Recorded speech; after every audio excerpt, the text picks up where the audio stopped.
అక్రమాస్తుల గురించి కొట్టుకు చస్తున్న జగన్ విజయమ్మ విషయంలోకి వెళ్ళినప్పుడు సొంత తల్లికిచ్చిన ఆస్తి ఎన్సీఎల్టీకి వెళ్లి మరీ జగన్ తిరిగి వెనక్కు లాక్కున్న విషయం మీ అందరికీ తెలుసు కదా.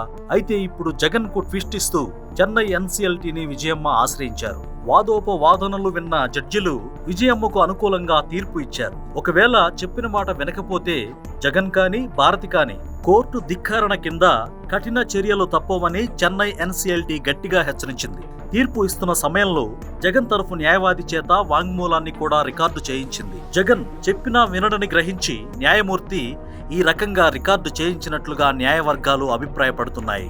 అలాగే వాటాల బదలాయింపు లాంటి చర్యలకు పాల్పడొద్దని ఇరుపక్షాలకు ఆదేశిస్తూ విచారణను ఈ నెలాఖరుకు వాయిదా వేసింది. అసలు ఈ కుటుంబ గొడవ ఎలా మొదలైందంటే, తండ్రి మరణించిన అనంతరం తల్లికి దక్కాల్సిన వాటా కింద సరస్వతి పవర్ ను గిఫ్ట్ డీడ్ కింద జగన్ రాసిచ్చారు. అయితే చెల్లికి ఇవ్వాల్సిన వాటా ఇవ్వకపోవడం, చెల్లెలు జగన్ కు వ్యతిరేకంగా వ్యవహరిస్తుండడం, తల్లి మద్దతు కూతురికే ఉండడంతో జగన్ తన ఆలోచనను మార్చుకున్నాడు. తల్లికిచ్చిన వాటాను కూడా వెనక్కి లాగేసుకోవాలని నిర్ణయం తీసుకున్నాడు. ఈ క్రమంలో భాగంగా హైదరాబాద్ ఎన్సీఎల్టీకి వెళ్లి మరీ మేనేజ్ చేశాడో ఏంటో తెలియదు కానీ ఆస్తిని జగన్ తిరిగి లాక్కున్నాడు. అప్పట్లో ఈ వార్త సంచలనంగా మారింది. అయితే ఏమీ చేయలేని నిస్సహాయ స్థితిలో విజయమ్మ చెన్నై ఎన్సీఎల్టీని ఆశ్రయించారు. వాదనలు విన్న ఎన్సీఎల్టీ జగన్ ప్రవర్తన ఎలా ఉంటుందో అర్థం చేసుకుని తిరిగి 99.75% వాటాను విజయమ్మకు చేరేలా తీర్పును రిజర్వ్ చేసింది. ఇక్కడ మనం జగన్ చూసి కానీ విజయమ్మను చూసి కానీ షర్మిలను చూసి కానీ జాలిపడక్కర్లేదు.